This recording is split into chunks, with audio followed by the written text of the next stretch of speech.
No, I won't what's shake up? my head. Shit. Facebook Live.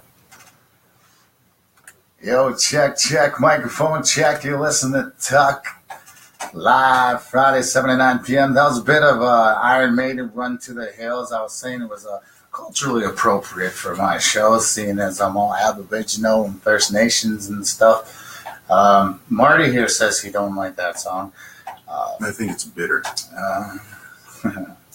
Like, from whose perspective? You know, the singer, I think Iron Maiden are from Australia. Yeah. Yeah, so how could they be bitter?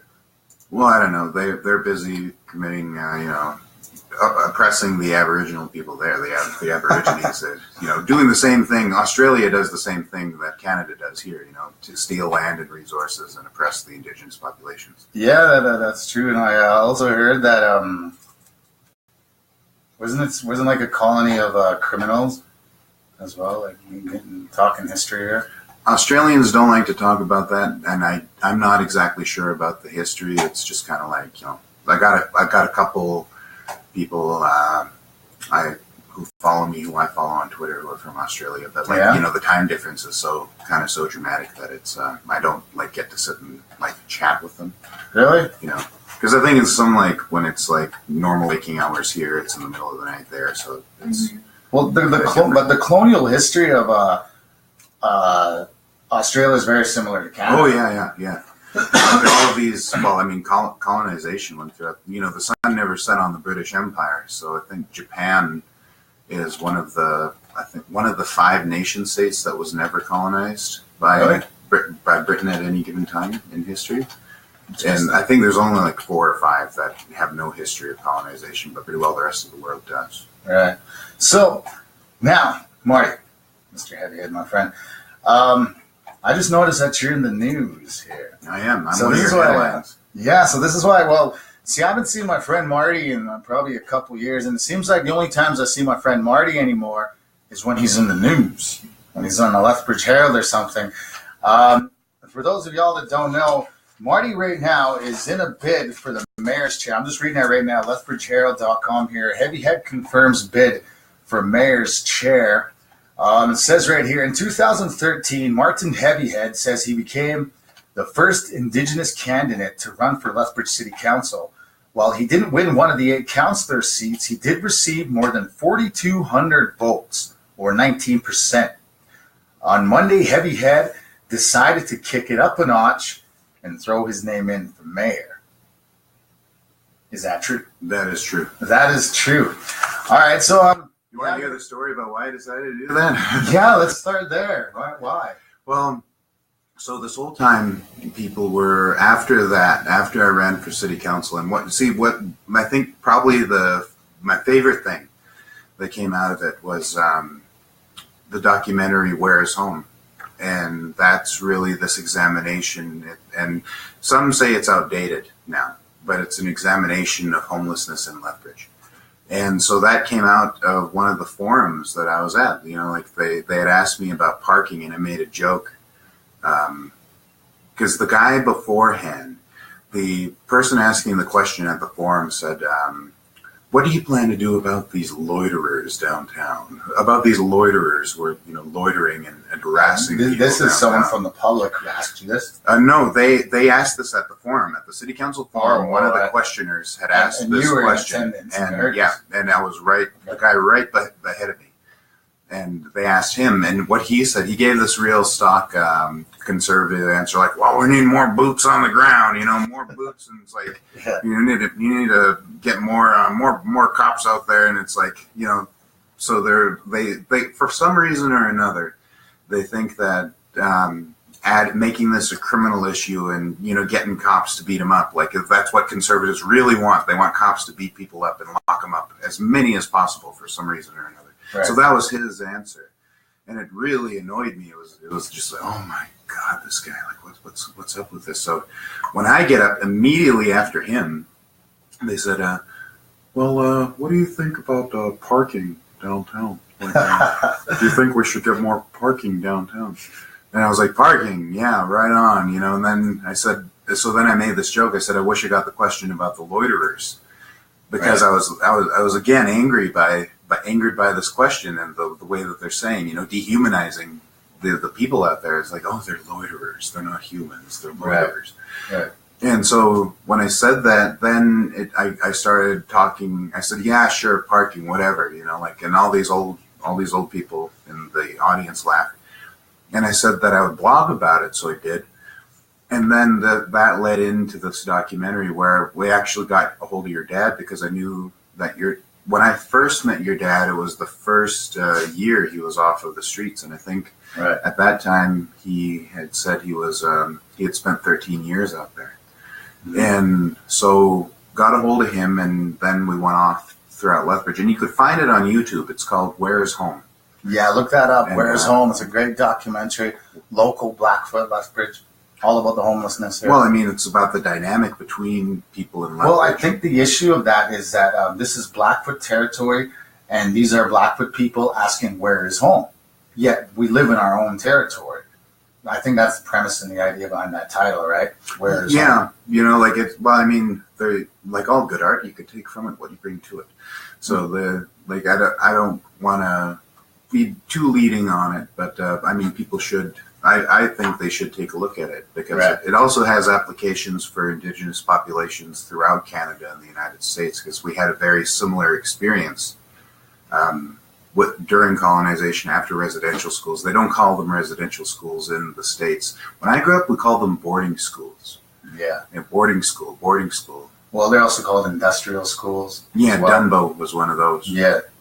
But at any rate, so after I ran. So this brought you to run for mayor. Well, this forum that you're in. People were asking me, "Are you going to run for city council again? Are you going to run for city council again?" The last 4 years, people have been all about that. Well, you came so close, though. Like in my own personal opinion, you came so close that I think that in my head at that time, I thought, well, if he runs for council in the next election, he's going to get in. Yeah. Just judging by your performance in the last election. And then, I'm sure you could have easily got into council this round, but you went for mayor. Yeah. Well, like I said before, one of the candidates for mayor, I believe he also spent the most amount of money for his candidacy. He spent $57,000 on that election to run for mayor. And in the last election? Farron Ellis, I believe it was around $57,000 that he spent. He got 4,101 votes for $57,000. Right. And in that election, I spent $400 and I got 4,232. So, it was, I did well with what I had, Right. And so when I pulled back out of that, it was a splash. It was a splash of because like I said before, I was the first Indigenous person, the first Native person to run for city council in Lethbridge. And we have the largest reserve in Canada, directly across the river. If you go to the west side at Copperwood and just go down the hill, right across the river is the reserve. That's where Morse Crow and they do their piercing thing down there. Right. So at any rate, I thought about that, and I was thinking that, I've already done that. It's something I've done. I'm a polymath. I'm an artist. My life is art. I create all the time, and that's what I do. I live as I create. And I thought, that's something I've done. That's something I've done, and something good came out of it. Lots of good things came out of it. And then I thought, well, why don't I be the first Native person, first Blackfoot person to run for mayor now? I understand that. It's unprecedented. But that can't be the only reason. Not at all. No. You must have a platform here. There must be something in your heart that you want to change. Well, there was for whatever reason or another. See, one of the answers that came out of the Where's Home documentary was, it didn't come out of that. The people who are on the ground working, the frontline workers who work at the shelter, who work at our space, who work at the Housing First Project, who work at Aboriginal housing, those people at Streets Alive too, and the people at Arches, they know that a majority of people, Dr. Massey is quoted in that movie as he did a study, I think it was 64 individuals. Who's Dr. Massey? I think it's James Massey. He's a neuroscientist. Oh, yeah. And so he did this study, and what he found was with the 64 participants, 100% of the people, and they're all street people. 100% of them were FASD, diagnosed FASD. And so when you go out onto the streets and you see people who are, mentally ill, they're born with FASD, also mentally ill, but then the lifestyle of the street does brain damage in and of itself. So like if you're, falling over drunk, OD, too many pills, fall over and hit your head, that's one hit to the head. Get in a fight, hit your head, more and more hits to the head. Right. So often you end up getting people who are, maybe functioning at a really low level. Like, I don't like using that metric of low functioning, high functioning, mid-range. Like, this is a weird thing, but like, they compare it to like being having the functionality of a 12-year-old, And I don't like that. I don't like using that metric, but it's to recognize that there's been so much damage to the brain that they're operating in totally different reality. So how do you suppose we could help the people in that type of situation? Some people are never going to get or seek help that they need. Some they just can't, they won't. But what an answer to it is like a group home, a transition home, a place where there's 24 hours a day, 7 days a week, people who are trained in dealing with mental illness, dealing with FASD, people who are trained in dealing with addiction, can be there to give the kind of support that people need to live their lives. With 300 chronically homeless people, this was on the way to being done in Lethbridge. They were well on the way to doing that, and for some reason or another, the funding was pulled. Right. And so I don't know if it's the city or the province or the feds, but for some reason or another, that was of no interest. They'd rather do nothing or they'd rather do, maybe placate things. I don't want to speak against, though. I don't want that to be taken as I'm speaking against the work that's being done, because there's Streets Alive Mission, there's the shelter, there's the women's shelter, there's Woods Homes, there's Arches, and Arches is probably the best psychologically speaking. That's the best way to go so far. That's the right direction we got to move into. What is Arches? Arches, they're this volunteer group. They hand out needles downtown, hand out needles, crack pipes, condoms, and they're. And what do you think of that, handing out because some people would say that that's almost like enabling, right? You hand out needles, it's going to encourage people to shoot up. You hand out crack pipes, it's going to encourage someone to go buy some crack. What do you feel about that? Well, it's a public health concern. So if you're using a needle, then you're cutting into who's transmitting AIDS or HIV, Hep C, communicable diseases are being cut down because they're not sharing needles. They have needles that are there. And so that's a public health concern, and not so much about you're going to do this, but you may as well not, spread diseases amongst one another. And, so then the problem was after that you have people using needles, and then they're just kind of leaving them wherever, and so then that's where the safe injection site come in. They're going to put it near where Pulse is.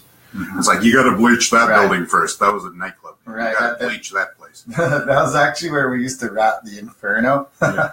It was a dingy old club. Yeah, it's pretty nasty. And so they're planning to have it there, and then a safe injection site, right? And the city is planning an intox and detox center. I don't know if it's the city and province together. I'm not exactly sure on the details, but this is forthcoming. However, what's really needed is a 24-hour, 7 days a week, fully funded transition home like a group home for people who need this kind of care. Now, do you separate, when we're talking unemployment and homelessness, there's an age, there's homeless youth, and then there's homeless adults. Do you see any separation? How do we handle homeless youth differently than we handle the adults? Oh, certainly, yeah. The youth shelter it's well funded, and it looks good to donate to it. We donated to the homeless youth, And, you put a nice little feather in your cap and call them macaroni, Right. So that looks good. The thing is that from what I've been told from people out there on the front lines, that it's good that we have it. However, it's not being utilized to the point that it should be. And a lot of people have actually been complaining about the politics behind it, and the politics behind all of these other organizations. Some who work in these places have told me that, they're afraid to say anything because they're afraid of losing their funding. They're afraid of losing funding from the city. They're afraid of losing funding from the province if they say what they need and, criticize the structures in place and how it's being operated, and what they actually need for their clients. So people have been telling me this, and, I encourage them to tell me more, because, I got nothing to lose out of this right now. And they, for some reason or another, they feel like they do. And that's, it's kind of insidious, but it's also just, the reality of the situation. And, to get philosophical, that's kind of a language problem too, we're parsing into, or we're individually separating, categorizing what these things are. But really, where we need to move, Blackfoot people historically, let's go back to Blackfoot people. Right. If somebody was starving, then the whole tribe was starving, because food is communal and living is communal. And, we had really strict rules about what you could do and what you couldn't do. So they have, so things that would get you exiled from the tribe, incest, cannibalism, murdering your own people, those things could get you chased out of the tribe. And that's, you don't want to have anything. And those were the two main things, were incest and cannibalism. And it's interesting that incest was placed first, Yeah. So sexual violence was something that was very, very much abhorred and very, very, this is not something that we engage in. And you look at that, that's something neat about Napi stories, is that they're really raunchy, they're really, really dirty, and Napi had a very large penis. And so they have these really, really raunchy, dirty stories, and they're funny. Yeah. But then they're really, really what you would call filthy. And so when you read those stories, what they're actually teaching about, because Napi was a crazy person. Napi was absolutely nuts. You don't want to be like Napi. We use him as a way to teach. Because if there's anything you want to be in this world, it's not what this guy is. He's horrible. You don't want to be like this guy. Right. So Napi was a fool. He was a teaching method, and there's stories of him murdering. There's stories of him raping. And so what they were actually teaching with this raunchiness was they were teaching healthy sexuality, saying you don't want to be like Napi. So Napi goes and he does these dirty, dirty things, and they're funny sometimes. But what they're teaching is healthy sexuality, because you have to teach healthy sexuality, So when the missionaries came in here, they recorded those stories, and then they censored them, saying, these are too ribald for our good Christian senses. These are too raunchy stories, so we're not going to tell you the dirty things. Yeah. But we're going to, maybe I should do a British voice for that one. These stories are too ribald for our good Catholic senses. Yeah. So that's probably how it sounds. At any rate, so they censored these stories, and when you look at kind of the Christian worldview, the body is sinful, the body is dirty, the body is, fart, and the insults and the swears that they have revolve around the body and bodily functions and sexuality. Mm-hmm. So it's interesting that that incest was one of the worst things that you could do to get you exiled from the tribe. So at any rate, the point I'm getting at is that when people, going back to living in the tribe, you had these really, really strict rules because you had to live with these people for your whole life. Nowadays, if I don't like my neighbor, I just get up and I go. And I could move to Ontario if I wanted to. I could move to Vancouver. I don't have to see any of these people ever again. Historically, you couldn't do that. Your survival depended on the tribe, and the survival of the tribe depended on you. So you had this interdependent relationship with your community. You had very strict rules to live by, and if you broke those rules, there's very serious consequences put into place. And being exiled from the tribe on the plains was more or less a death sentence. A person can't survive out there by their own. So when they have food and they share it communally, all of our ceremonies start with feeding. We all eat before we start the ceremony. And, food is integral to prayer. We use food to pray with even. So when you're looking at something like that and having that common social floor, that's where we need to move. That's indigenizing infrastructure. That's indigenizing this society, as we look at things like food and we make sure that nobody in the society can get that destitute. Nobody can fall below this standard of living, and that's what having a social floor is. So when you talk about what are we going to do about homelessness, it's like, well, we make sure there's 300 chronic homeless people in the city right now, at least around there. There's the invisible homeless people, the people that are couch surfing, that are staying with their families. There's people that don't have space of their own. And there's the transients that come in and out. What we're talking about when we have a social floor is that is totally eliminated. That it's not, we're not eliminating the homeless people. We're eliminating the circumstances that bring them there. So we're eliminating things like poverty. We're eliminating things where that all of those parts that add to it, those systemic issues, you trim it down and you help people to the extent that if I'm starving, my tribe is starving. If I'm in pain, if I'm losing this, then we're all losing this because we're all invested in this together. So we need a social floor. That's really the answer. Nobody is allowed to go and be that poor. Nobody's allowed to be that destitute. That's what the world needs. What I'm getting out of this is you're saying that people are lost. People out on when you would compare it to in our old tribes, we lived very communal. And from what I've learned about the Black Away is everyone had a role. Oh, yeah. Back in those days, everyone had a role and everyone knew what they had to do. Oh, yeah. You were born with that role, so you never sat around idle. You never sat around with nothing to do. And therefore, you always knew where to go. You always knew that there's something that you had to do. And being exiled left you with nothing, right? Mm-hmm. Basically, it was a death sentence back in those days. And to me, the people on the homeless people, I feel like they just don't have nothing to do. That's all. They've lost their role, or they haven't found the niche. Like that back in the old tribal days, we don't have those anymore.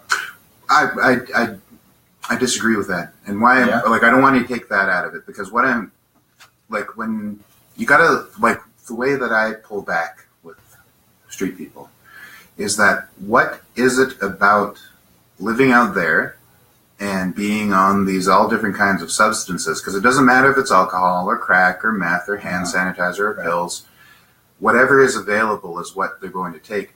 So the question then is, why is that more preferable than any lifestyle that they could be living?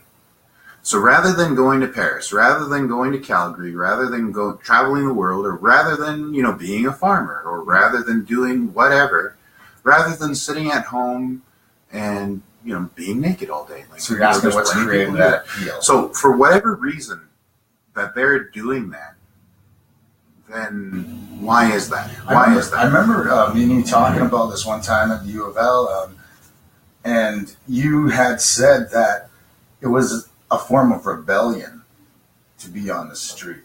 In a way, for some people. Yeah, it was a full way to rebel against society and societal norms. It was for me, It totally was for me. There's you lived on the street. Oh yeah, there's a journalist in me when I don't know, maybe 17, 18. I would go out and I would drink with street people. I'd go out and sleep outside. I was going out and finding out what this kind of lifestyle was, because I wanted to understand it. I wanted to understand what people were doing, and I wanted to understand what people were going for. So there's times where I actually did have to live out there, being out in the middle of the United States with no connection to anybody and just traveling on. But for some reason or another, I came out of it. I was able to stay alive, Yeah. And it's interesting. But at the same time, so why are people addicted? First off. Next thing is that there's a psychological, spiritual trauma that has happened to these people that they need to heal. Psychological, spiritual trauma. And trauma. Healing that trauma. That's what I think adulthood is. You enter into your adulthood when you start to deal with the trauma of childhood. As soon as you start to deal with the trauma you've experienced in childhood, you've entered into your adulthood and you're taking accountability to heal within that framework, At any rate, so this is a complicated issue. There's a lot of reasons why this is going on. And at the same time, I don't think that there's going to be a very, very simple answer. There never is. What we've been doing in the past 20, 30 years here have been Band-Aid solutions. Because you're working within a capitalist society. Capitalists step on your grandma's neck for $1, do anything to get that $1 kind of deal. It's a dog-eat-dog world. You know, like that is sick. That's what's sick.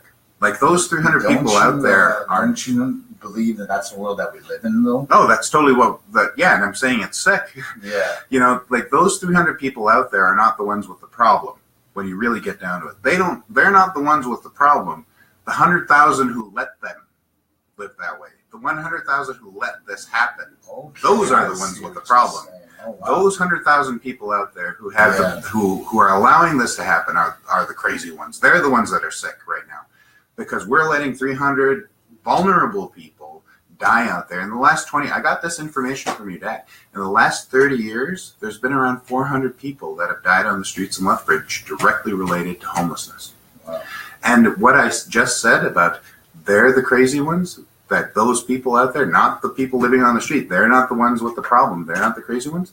The 100,000 people that are allowing that to happen, they're the ones with the problem. I got that from your mom. Wow. Your mom was talking about Crazy Lloyd. Because remember Crazy Lloyd? Yeah. He lived out on the streets, out on the gravel roads. Tell everybody who Crazy Lloyd was. So here's the mythology that I heard about him, was that he was a brilliant young man. He was a smart guy. And then the cops were raiding him for something. And so there's something like mushrooms or acid that he was selling. And he ate a whole bunch of them. Right. And then he never came out of that. And so he refused to live in a house. He refused to live in a trailer. And he would live down by the river in a tent. And he actually was like living off, like kind of like how, you know, our ancestors lived. Right. And so everybody called him Crazy Lloyd because he would like bumming for change. But the thing was, I never saw him drunk or addicted or anything. Like I never saw him on any substances. He was just kind of like bumming for change. He didn't even smoke.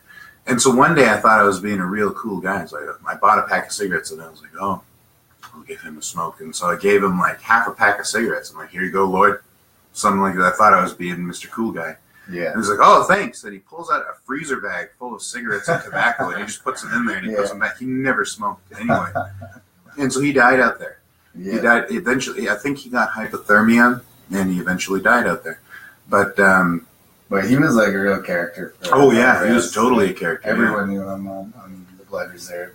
And your mom had said that about him one day. He's like, he's my mom's first cousin. Yeah, we all call him Crazy Lloyd, but why do we call him? We're the crazy ones.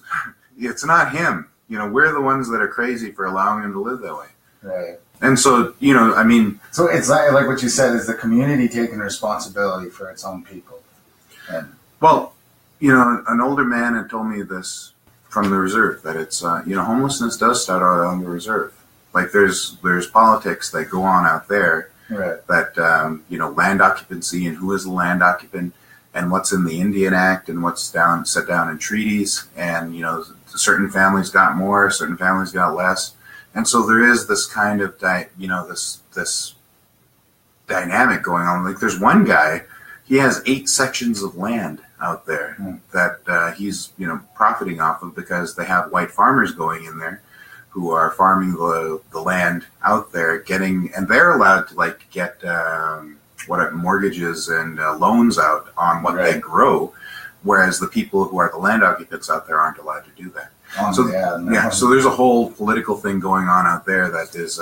It's still called Crown land. Oh yeah, well, 100% of Canada is Crown land. The Crown owns 100% of Canada. Nobody in Canada is a landowner. Not even white folks. No, they hold it in freehold tenure. The Queen will always own Canada. That was the agreement. Yeah. But everybody else holds it in freehold tenure. They don't actually own the land. So you could invest your money and, you know, build it up and whatever, but the Queen still owns that, and they could take it away down the line. Kind of neat when you look into it like that. All right, so we ain't quite done yet. We're going to take a short break. We're sitting here with Marty Heavyhead. He's a Lethbridge mayoral candidate. When we come back, I just want you to just give us a nice little campaign speech. I'll get out of the camera here, and we'll just let you do your own little thing. But what's coming up right here, if y'all can see this is the Moses Lake Music Festival, and this is actually a clothing drive for the Moses Lake Shelter. This is happening next Saturday, so come on out. We're gonna have free food. Also bring some clothes. Donate. You know, the weather's changing, and the Moses Lake Shelter can use all the help it can get. So that starts at 6 o'clock, goes to about, it says 6 to 10, but we're probably going to go till about 11 o'clock. I'll just give you an idea of who's all performing. This is huge. We got White Elk Smith, we got Fox Eyes, Rex Bird, Kirby Smith, Dan Curly Rider, Conroy Saddleback, Hank Tallow, Stephanie Braverock, and we got some rappers coming out. Savage Music Group, of course, the Blood Res Crew, your favorite crew, Strong Buffalo, Brandon Denver, Chuck Bones, and Stevie E. Heavy Shields is our house DJ. So come check that out. Bring out some donations. The reason why I actually wanted to do this, well, the people at TukkLive, is because of all the burning houses in Moses Lake. There's a whole bunch of houses out there. I'll talk to this a little bit more later, but there's a whole bunch of abandoned houses on the reserve, and it's because they're getting kicked out. A lot of them are getting kicked out for alleged drug dealing, and what's happening is these people are ending up on the street, and people are breaking into these boarded up houses, which are in perfectly good shape. They're in fine shape, but they got people breaking in there, sleeping in there, and for whatever reason, these places are burning down on a regular basis, you know.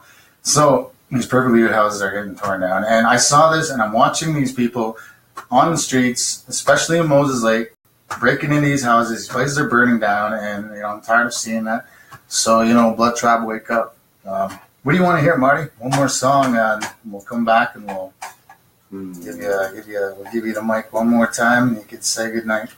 The Man Comes Around. The Man Comes Around, eh? Another Johnny Cash favorite, but considering, you know, September 23rd, end of the world. Yeah, I know. End of the world, and I'm here to give you hell.